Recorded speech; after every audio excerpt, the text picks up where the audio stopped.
Hello, this is Dave Hurwitz at ClassicsToday.com, here to talk about the Verdi Requiem. Now, I have a confession to make. I've kind of been dreading this. And the reason is because it's a lot of stuff to talk about. First of all, there are a lot of recordings. And second of all, you can't just say, well, the conductor's great and the chorus sings well and move on. You have to talk at least a little about the soloists. And that enters opera territory. Oh, God, not opera territory. Now, I love operas. I really love operas. And I like singers. And I like opera singers. But the problem with reviewing operas, which I'm going to have to get to at some point, at some level, is that there's so much involved. I mean, you've got a conductor and the orchestra and the chorus, and then you've got all the soloists. And it's not even enough, like with orchestral music, people can kind of be interested in hearing like different performances of things. But in opera, people can be interested in that too. I'll be honest. I mean, I have, Bob Levine, who writes our opera reviews at ClassicsToday.com, who knows everything there is to know about opera, just loves it. He loves it the way I love orchestral music, and I know a lot of you love orchestral music. You want to hear different things and all that. He's great that way. But so many people are just screaming lunatics, and you can't like Callas and Sutherland, or that kind of thing, or you have to love Renata Scotto, even when her voice was, I mean, these people are not rational, and they don't seem to open their ears and their minds to different approaches. They love what they love, and if you love this, you have to hate that, and it's a giant zero-sum game, and I don't want to get into it. I really didn't. But I'm going to try with the Verdi Requiem. We're going to dip our toes in the water and see what happens. So I am counting all of you wonderful musical people out there to be on your best behavior when it comes to the comments section and not get hysterical if I say something about a singer that you don't like, or I praise one that you do and not the one you like better. You know how I mean? Good. So those are the ground rules. Now let's see what happens, okay? The Verdi Requiem, as you know, is the greatest setting of the Requiem ever. Really it is. I mean, nothing else compares to it. It's totally thrilling, incredibly dramatic, and the soloists have great things to do, especially the soprano. I mean, it's really a solo soprano role in the Verdi Requiem, especially in the last bit, when she's gasping and groaning and talking about trembling and you know what I mean. It's terrific. So, which performances are the best? I have, a stack here. Let's get through it and see how we do. First, you got to talk about Toscanini because he knew Verdi, right? And he performed it. I mean, he's one of those things where there's a million, there are broadcasts, there are air checks, there's all kinds of stuff floating around. This is his official RCA recording. I think it's terrific. It has a very good cast of soloists. I mean, Erva Hervanelli, nobody thought she was a great soprano, but she's okay. And, and Fedora Barbieri and Giuseppe Di Stefano and Cesare Siepe. What's not to like, right? And it's the Robert Shaw Chorale, which sounds absolutely great. And, he knew how to train a chorus, and he did for Toscanini, who would tolerate nothing but the best. And it's a great Verdi Requiem. It's a great conception of the work. What's interesting is that the Dies Irae is ferocious in terms of intensity and articulation. It's not fast. It's not a hot, smoking mess. It's actually a very, very well-controlled performance as well. Some might find it stiff for that reason. I don't. I think it's good, and it sounds good. So, in mono, but decent mono. It's an important and vibrant performance, well worth hearing. After that, another old recording in mono is Frickschei. Good old Frickschei. He was such a great conductor of vocal music. My goodness, a great operatic conductor. This one has, Maria Stoddard and Marianne something or other. who nobody cares about, Reiner, I think, and Helmut Krebs, tenor, and Kim Borg, bass. Not a lineup of soloists that is going to set your pulse racing, unless you happen to be a Marianne, whatever her name is, Raider, I can't even see. It's so dark here. Okay. Anyway, if you're one of her fans, whoever she is, great, enjoy it. But there are actually two Frickshire recordings. There's this one and there's a live one, which some people like even better. They're both superb. The guy was just a genius, and everything he did just about is worth hearing. And again, the sonics are mono. They're not fabulous. They're better than Toscanini's, but it's a great recording by a great artist and a wonderful memento of his real gift for conducting Verdi and Italian music. He really was terrific in that repertoire. Next, yes, here we go. Fritz Reiner. Now, this one with the Vienna Philharmonic is kind of slow at the start. It takes a while to get going. But once it does, everything is wonderful. And you've got the young Leontine Price, who sounds great, and Rosalind Elias, and Jussi Björling, and Giorgio Tozzi. It's a wonderful cast of soloists. Can't go wrong there. And like I said, after you get past the initial opening thing and into the Kyrie, you're basically in very, very good shape. My next recommendation is one that may be a bit of a surprise. Leonard Bernstein, someone who was never known for this piece. This is also, and he's not with the New York Philharmonic, this is with the London Symphony Orchestra and the London Symphony Chorus, which is a good thing because they're a lot better than he probably would have gotten in New York, given his, the results he got with most of the choirs he was working with in New York City at the time. The reason I like this performance particularly is that it has a very, very good cast of soloists, and led by soprano Martina Arroyo, who was one of the great Verdi sopranos of the 20th century and who didn't make a lot of recordings. She didn't have a huge recording career, but she had the most magnificent voice, and she sings the soprano solos beautifully. And the other singers, Josephine Visi, Placido Domingo, you know who he is, right? And Ruggiero Raimondi.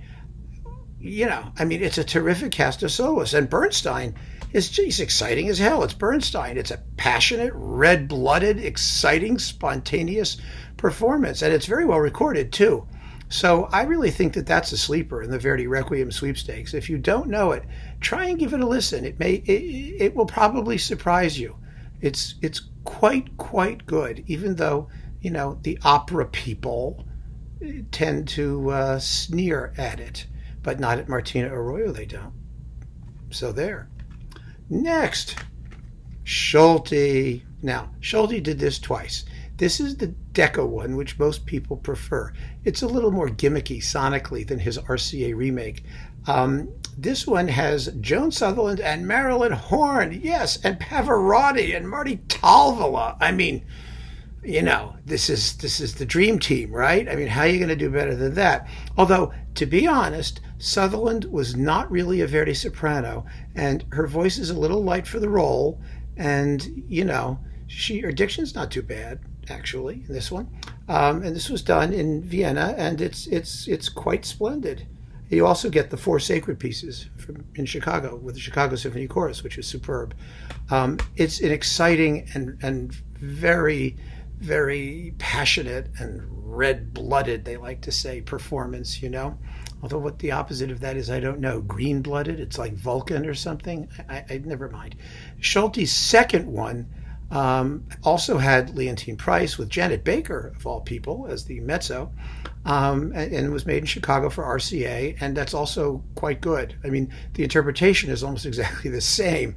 So it's just a question of, which soloist you want. And Schulte was a very reliable Italian opera conductor. Not subtle, but that's okay. I'm not worried about that particularly. Next, this is a performance I love. I just love it because it's so bloody exciting. Riccardo Muti's first one. This is with the Ambrosian Chorus, the Philharmonia Orchestra, and the soloists are Renata Scotto, who, before her voice got wrecked, was always fabulous to hear. She was a real Kunstdiva, sort of a Maria Callas type. and she was always thoughtful and exciting and wonderful. And Agnes Balza, who was like young and could sing then, and Veriana Lucchetti and Yevgeny Nestorenko. So another great cast, but Moody is the thing here. He just smokes. Here's the Dies Irae to end all Dies Iraes, you know. It is fast. It goes like a bat out of hell with a bass drum, like the crack of doom on the offbeats. I've played the bass drum in this piece, by the way, several times, and it really is fun. I mean, it's like your big moment as a bass drummist, and we don't have many. So this is the performance where the bass drummist really goes to town. You know, Verdi actually writes in the score for the bass drummist to tighten the chords on the drum to make a harder sound, and then to loosen them to make a more deep, bassy, rumbly sound. I mean, it's that detailed, which is, I mean, you know, he was a genius, even when writing for an instrument as humble as the bass drum. And this Moody performance is great. The problem with it, and it does have a problem, is that it depends on the mastering. The sonics, for some reason, on LP, I thought it sounded great, but then when the CD came out, it sounded like ugh. And so some of them sound better than others, but it's still exciting beyond belief, and a wonderful performance. And Moody redid it, by the way, at La Scala, with La Scala Forces live, and it sucks. It is a dry, dull, uninteresting, poorly. It sounds even worse than this. It was an EMI digital, I think, at the time. It was just a mistake. Really a mistake. Totally a mistake. But now let's talk about another classic performance. This is Giulini, who also did another one after this in Berlin for Deutsche Grammophon, which was slow and heavy, and I kind of like it, to be honest with you. I would call it mature. It's not completely somnolescent like some of his late stuff could be, but this is another smoker of a performance. It has, of course, Elizabeth Schwarzkopf, which is, you know, she's an acquired taste at the best of times. Some people love her. You have to love Hugo Wolf. Anyway, Krista Ludwig was great. Nikolai Gedda and Nikolai Gyarov. Great cast. Now, there's also a live Giulini on BBC Legends that is in some ways better recorded than this. This is very in-your-face exciting. But the orchestra is so loud that it sometimes drowns out the chorus, and that's sort of a surprise. It's the Philharmonia chorus. They're very good. There's a bit of print-through or distortion at like the choral climaxes, although the remastering sort of helped that. I like this performance very much. I mean, it's between devotional and ferocious, and it really strikes a wonderful balance. But that live one, although not as good sonically, you know, as a totality, does balance the orchestra and the chorus much better, and you can hear what they're doing, and the interpretation is just as exciting. But, you know, Giulini's Verdi Requiem was a classic, and rightly so, and not everything the gramophone said was always wrong, just mostly, and they liked this, and they were right. So there you go. Next, this is Claudio Abbado number 2. This is a performance that's gotten very little play for some reason. People don't seem to care very much. I think it's very good. I think it's very exciting. I think the singing is great. It's got Cheryl Studer. Remember when she was recording absolutely everything? She gave a great interview once when, you know, she was asked, you know, why are you doing so much? And she said, well, I mean, if I don't do it, they're just going to ask someone else, so I might as well. Well, that's right. They loved her in Germany. That's all I can say. And Mariana Lipolchek, who I think is terrific, Jose Carreras, and Rogero Raimondi again. It's a very, very fine cast. Now, you know, one of the things about Abbado is that he did this. This is his second. His first one was with La Scala Forces. It was made, I understand, I think an opera project fell through or something, and so they decided instead to do the Verdi Requiem. It was an abomination. It was the most mushy, soft edge, sleepy. It was horrible. I mean, it was just horrible in every possible way and 2 or 3 impossible ways. But he made amends when he did this, and so he should be pleased with himself. Now I'm going to make 2 favorite recommendations, one of which may surprise you, but I hope it won't, because I know that you're all just so open-minded and musical that you're going to take this all in stride, right? Shaw with the Atlanta Symphony Orchestra and Chorus, with Susan Dunn, Diane Curry, Jerry Hadley, and Paul Plishka. Now, Shaw, as you know, was a sensational choral trainer and a great choral conductor and a dull as ditchwater orchestral conductor. It was a real problem. You know what I mean? But he made a lot of recordings for Telarc, some of which were quite successful and quite splendid, and some of which were just a snooze fest, the likes of which you've never heard in your life. So, what was this? This is one of the great ones. It really is. Shaw takes his cue from Toscanini, and of course it's not going to be as disciplined and, sort of crazy as Toscanini, but it's also not going to be as rigid as Toscanini. But it's exciting. It's very exciting. It is stunningly well recorded, and you will never hear a better chorus in a good way. I mean, capture the meaning of the text and project it across the footlights, out of your loudspeakers and into your brains. This is a great Verdi Requiem, folks. It truly, truly is. And don't let Shaw's reputation stop you from sampling it. Really don't. I mean, it's a lot like, Eugene Ormandy. He had a reputation too, except that when you actually listen to what he did, half the time his reputation turns out to be bullshit. Well, so it is with Robert Shaw. He did some great things. He did some bad things. He was no different from anybody else in humanity. And this is one of the great ones. And it's certainly one of the best sounding and, chorally speaking, the best song. So you got to hear it. You just do. But my recommendation, and it's interesting, it's not a historical performance. It's not an older performance. It's not one of the classic performances by one of the great conductors. It's new. It's Antonio Pappano. And, when my opera guy, Bob Levine, heard this, he said, this is as great as any version of the Requiem, and it's sonically stunning, and it's amazingly played. And he was right. He's always right when it comes to opera things. I mean, I simply, accept. Well, we don't have to get into that. Let's not go for the accept. But here we have. Let's see. Who are the singers here? It's Anya Harteros, Sonia Ganassi, who I love, Rolando Villazon, What's Not to Like, and Renee Pop. Fabulous. Great singers. It's with the, it's the Santa Cecilia Academy Chorus and Orchestra, which now knows how to sing and play. Now, we all know that there was a time back in the day when the Santa Cecilia forces were asking for trouble if you went there. I mean, even when Bernstein, remember, recorded those horrible Debussy disc there, and then he did La Bohème, because he wanted like 12-year-olds singing it or something, so it was young and fresh, except that the playing sucked and the singing was awful. You can now count on them. Maybe thanks to Daniela Gatti, who's been with them for a while, whipping them into shape. Now they sound like a real, honest-to-God orchestra, a really good one. And they sing and play the crap out of the Verdi Requiem under Pappano.